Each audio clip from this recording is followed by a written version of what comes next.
영웅과 괴물의 차이는 단 한 번의 비극적인 선택으로 갈라지기도 합니다. 수많은 서사 중에서 독자들을 가장 열광하게 만드는 것은 바로 순결했던 영웅이 어둠으로 물드는 흑화의 순간입니다. 그 첫 번째 비극의 주인공은 바로 우치하 이타치와 그의 동생 사스케의 잔혹한 운명입니다. 이타치는 마을의 평화와 동생의 목숨을 지키기 위해 자신의 일족 전체를 몰살하는 극단적인 선택을 내렸습니다. 가장 사랑하는 부모님을 자신의 손으로 베어내야 했던 순간 그의 심장은 이미 완전히 무너져 내렸습니다. 하지만 동생 사스케에게는 이 모든 진실이 숨겨진 채 오직 지독한 공포와 배신감만이 전달되었습니다. 눈앞에서 부모의 죽음을 목격한 사스케는 형을 향한 거대한 증오를 품고 복수기의 길로 걸어가기 시작합니다. 이타치는 사스케가 자신을 죽이고 영웅이 되기를 바랐지만 그 과정은 동생을 심연으로 밀어넣는 잔혹한 결과를 낳았습니다. 형을 죽인 후에야 마주하게 된 가혹한 진실은 사스케의 정신을 완전히 산산조각 내버렸습니다. 이제 그의 증오는 형이 아닌 형을 희생시킨 나뭇잎 마을 전체를 향해 폭발하기 시작합니다. 사랑이 너무나도 깊었기에 그들이 선택한 타락의 깊이는 그 누구보다 깊고 치명적이었습니다. 이처럼 소중한 이를 지키기 위한 왜곡된 사랑은 또 다른 소년의 운명마저 심하게 뒤흔들어 놓습니다. 주술회전의 오코츠 유타는 어린 시절 소꿉친구인 오리모토 리카의 갑작스러운 죽음을 목격해야 했습니다. 죽음을 받아들이지 못한 소년의 순수한 소망은 리카를 거대한 특급 과원월령으로 변모시키고 말았습니다. 리카의 저주는 유타를 괴롭히는 거대한 사슬이 되어 그의 일상과 인간관계를 완전히 무너뜨렸습니다. 자신 때문에 타인이 다치는 것을 두려워한 유타는 스스로 세상을 향한 문을 굳게 닫아 걸었습니다. 하지만 주술고전에서 새로운 동료들을 만나며 유타는 그들을 지키기 위해 저주를 통제하기로 결심합니다. 강력한 적들이 동생 같은 동료들을 처참하게 짓밟자 유타 내면에 숨겨져 있던 파괴적인 본능이 깨어납니다. 그는 더 이상 두려움에 떠는 나약한 소년이 아니라 적을 잔혹하게 유린하는 저주의 왕으로 각성합니다. 리카의 압도적인 힘을 완전히 해방한 그의 모습은 아군조차 공포에 떨게 만들 정도로 서늘했습니다. 순수한 사랑이 세상에서 가장 기괴하고 강력한 무기로 뒤바뀐 극적인 순간이었습니다. 소중한 이들을 지키기 위해 기꺼이 영혼을 팔아넘긴 각성은 언제나 가슴 시린 전율을 선사합니다. 그리고 이러한 이타적 타락의 절정을 보여준 또 다른 인물이 바로 전생슬의 리무르 템페스트입니다. 본래 리무르는 인간과 마물이 평화롭게 공존할 수 있는 이상적인 나라를 만들기 위해 헌신해왔습니다. 그러나 인간들의 끝없는 탐욕과 질투는 그가 쌓아 올린 평화로운 낙원을 단숨에 지옥으로 바꾸어 놓았습니다. 리무르가 잠시 자리를 비운 사이 그의 가장 소중한 비서이자 동료인 시온을 비롯한 수많은 주민들이 학살당했습니다. 차갑게 식어버린 시온의 시신을 마주한 순간 리무르의 내면에 존재하던 자비심은 완전히 소멸해버렸습니다. 죽은 자들을 다시 살려내기 위해 마왕으로 진화해야 한다는 사실을 알게 된 그는 한치의 망설임도 없이 결단을 내립니다. 마왕 진화에 필요한 수만 명의 인간 재물을 채우기 위해 그는 파르모스 왕국의 군대를 향해 홀로 나아갑니다. 리무르가 공중에 띄워 올린 수만 개의 신의 분노 광선은 대지를 피로 물들이며 학살을 시작합니다. 어떠한 외침도 통곡도 무시한 채 오직 차가운 시스템의 메시지만이 그의 귓가를 맴돌 뿐이었습니다. 단 몇 분 만에 2만 명의 군대를 흔적도 없이 소멸시킨 그는 마침내 진정한 진화의 고치 속으로 들어갑니다. 고치를 깨고 나온 리무르는 이전의 친근한 모습을 완전히 탈피하고 범접할 수 없는 공포의 존재가 되었습니다. 소중한 이들을 되찾기 위해 스스로 괴물이 되는 길을 택한 그의 각성은 완벽하고도 처절했습니다. 이처럼 지키기 위한 타락은 캐릭터들에게 정당성을 부여하며 시청자들에게 강렬한 카타르시스를 선사합니다. 그들은 원해서 어둠을 택한 것이 아니라 세상이 그들을 심연으로 밀어넣었기에 변할 수밖에 없었습니다. 선의 경계를 넘어선 이들의 폭주가 어디까지 이어질지 지켜보는 것은 심장을 죄어오는 긴장감을 줍니다. 하지만 이타적인 목적에서 비롯된 타락은 앞으로 찾아올 진짜 광기에 비하면 시작에 불과합니다. 진정한 공포는 아무런 대가도 바라지 않고 오직 순수한 악의와 절망 속에서 피어나는 법입니다.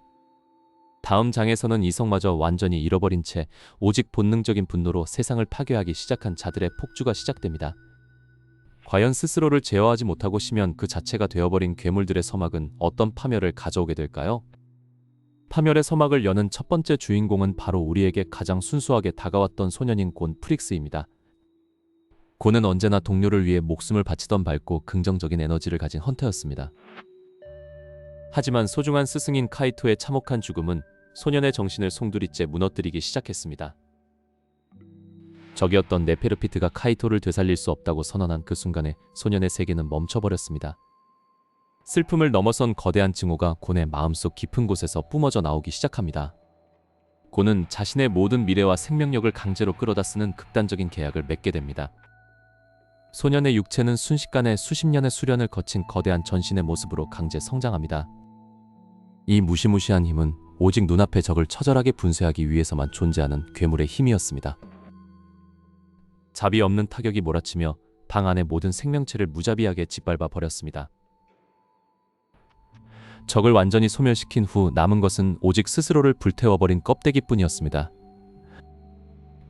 이토록 철저하게 자신을 파괴하며 각성한 주인공의 모습은 독자들에게 큰 충격을 선사했습니다.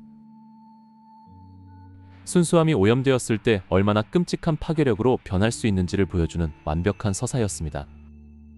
이러한 육체적 폭주를 넘어 정신의 본질 자체가 기괴하게 개조된 또 다른 희생자가 존재합니다. 도쿄 구울의 카네키케는 평범한 대학생이었으나 불의의 사고로 반구울이 되어버린 비극의 청년입니다. 그는 인간과 구울 사이에서 방황하며 그 누구도 해치지 않으려는 가녀린 신념을 지키려 했습니다. 하지만 잔혹한 구울 야모리에게 납치당한 뒤 가혹하고 그로테스크한 고문이 시작되었습니다. 손가락과 발가락이 잘려나가고 다시 재생되는 지옥같은 고통이 며칠 동안 쉬지 않고 반복되었습니다. 야모리는 카네키의 귀에 맹독성 진해를 강제로 집어넣는 악랄한 만행까지 서슴지 않았습니다. 극도의 고통 속에서 카네키의 정신세계 내부에서는 끊임없는 환각과 자아의 붕괴가 일어납니다.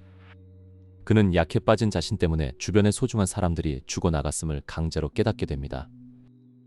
상처받는 쪽보다 상처 주는 쪽이 되겠다는 잔혹한 생존 논리를 비로소 수용하는 순간이었습니다. 손가락을 꺾는 특유의 기괴한 버릇과 함께 카네키의 백발각성이 마침내 완성되었습니다. 더 이상 고통에 굴복하지 않는 포식자가 되어 자신을 고문하던 포식자를 역으로 사냥하기 시작합니다. 그가 보여준 흑화는 단순한 분노가 아니라 철저하게 개조된 자아의 서늘한 탄생이었습니다. 소년의 선량함이 완전히 죽어버린 자리에 냉혹한 괴물이 군림하게 된 비극적 명장면입니다. 이처럼 개인의 고통을 넘어 거대한 운명 속에서 서서히 타락의 수렁으로 빠져든 인물이 또 있습니다.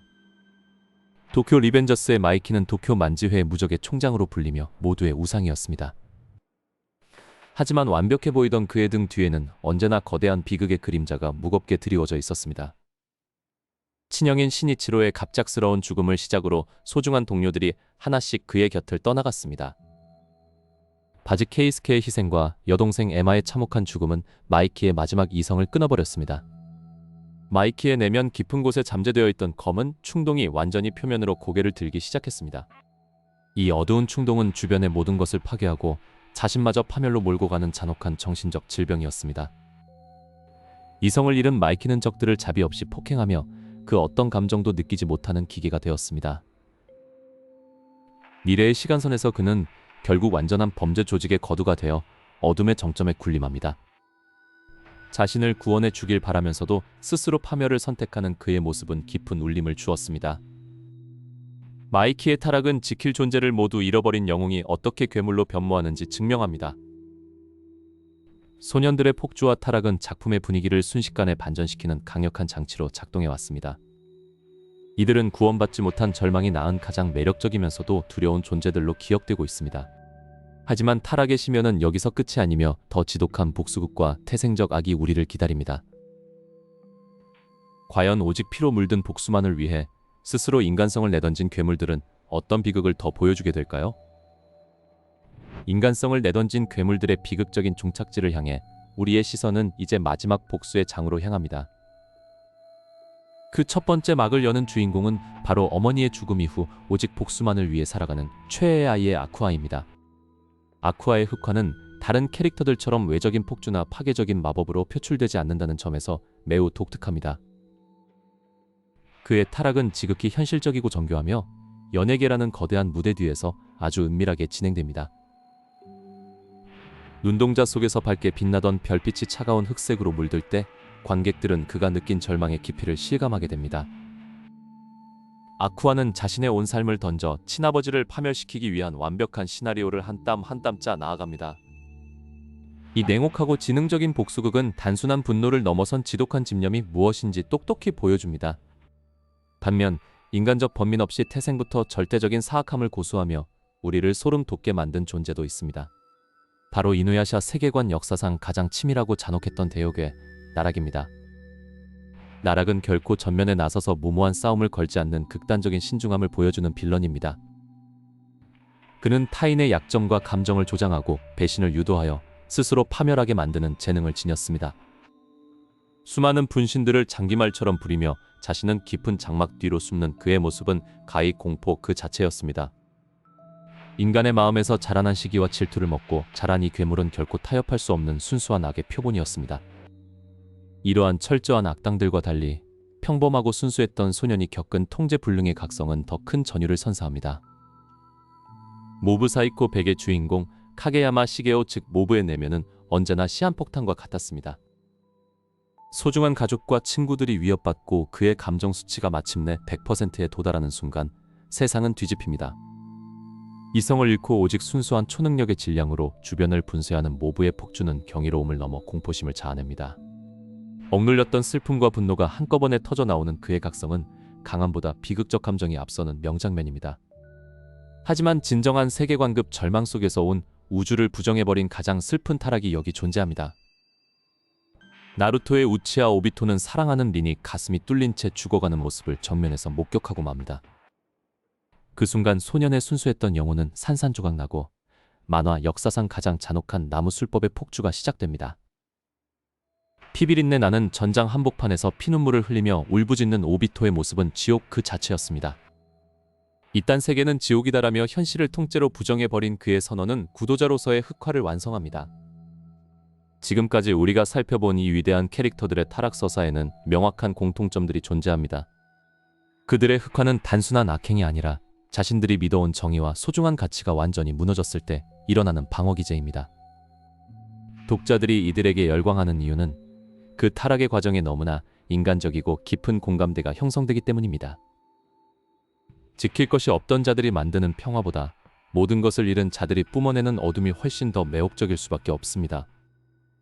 기나긴 비극의 여정을 지나며 우리는 수많은 영혼들이 어둠으로 물들고 다시 각성하는 순간을 목격했습니다. 하지만 이 지독한 복수와 폭주의 서사 속에서도 결국 가장 강하게 남는 것은 그들이 지키려 했던 원래의 빚입니다. 아무리 짙은 암흑이 세상을 덮을지라도 내면의 가장 깊은 본성은 끝내 우리에게 뭉클한 구원의 메시지를 던집니다. 이타치부터 오비토까지 이 위대한 9명의 영웅이자 빌런들이 남긴 명장면들은 영원히 우리 가슴속에 기록될 것입니다. 모든 비극의 고리는 마침내 완벽한 마침표를 찍고 영원한 평온으로 돌아갈 준비를 마쳤습니다. 이상으로 전 세계 수많은 독자들을 열광하게 만들었던 역대급 흑화 및 각성 캐릭터 탑 9의 분석을 모두 마칩니다. 오랜 시간 동안 깊고 웅장한 어둠의 서사를 함께 탐험하며 자리를 지켜주신 모든 시청자 여러분께 깊은 감사를 전합니다.